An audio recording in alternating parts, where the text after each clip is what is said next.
আজকে অনেককেই আমি অনলাইনে ভর্তি হওয়া নিয়ে ঝামেলায় দেখলাম। তো কিভাবে সহজে অনলাইনে ভর্তি হতে হয় সেটা নিয়ে আজকে আমি দেখিয়ে দেব। ফার্স্ট অফ অল প্রথমে Google Chrome ওপেন করবেন।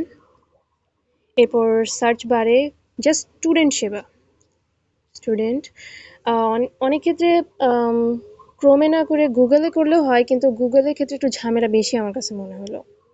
তো স্টুডেন্ট সেবায় ফার্স্ট অফ অল আমি অলরেডি আমার পে করা হয়ে গেছে, তাই অন্য একটা আইডি দিয়ে আমি করে দেখাচ্ছি। এখানে আমার এখানে ২ সংখ্যার, তো এজন্য আমি ২ টা 0 দিছি। এখন যার ১ সংখ্যার সে একটা 0 একটা সংখ্যা কমায় আরেকটা 0 দিয়েই কাজ হয়ে যাবে। সো আমি এখন ২০২ আর আমাদের এই দুটাই মানে এটা নোটিশে দেওয়া আছে। এটা আমাদের স্কুলের ইএনআই। সো লগইন দিলাম। ওকে, সামিরা কামাল মালিহা, বান্ধবী। এরপর 3 আইকন আবার দেখিয়ে দিচ্ছি।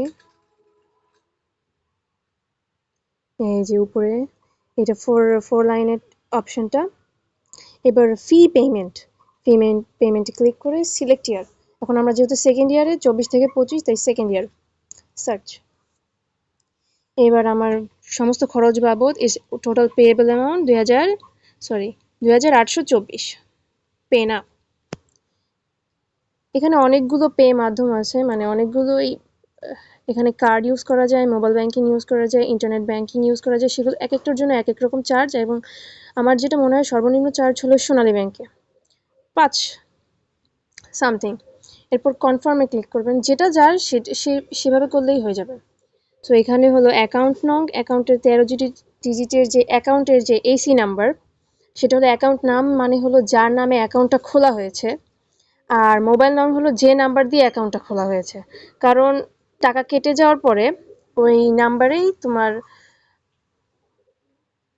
ওই নাম্বারেই মেইনলি তোমার মেসেজ আসবে যে টাকা কেটে গিয়েছে। সো নেক্সটে ক্লিক করবেন। সাধারণত এখানে সবগুলো ব্ল্যাঙ্ক জায়গা যদি আমি পূরণ করে দেই তাহলে আমার পে হয়ে যাবে। অনেক সময় পে করতে একটু ঝামেলা নেয়, ২-৩ বার ট্রাই করলেই হয়ে যায়। আমার বেলাও তাই হয়েছিল। আশা করি এটা নিয়ে কোনো প্রবলেম হবে না আর কারোর। খুবই ইজি ছিল আমার মতে। তো আল্লাহ হাফেজ।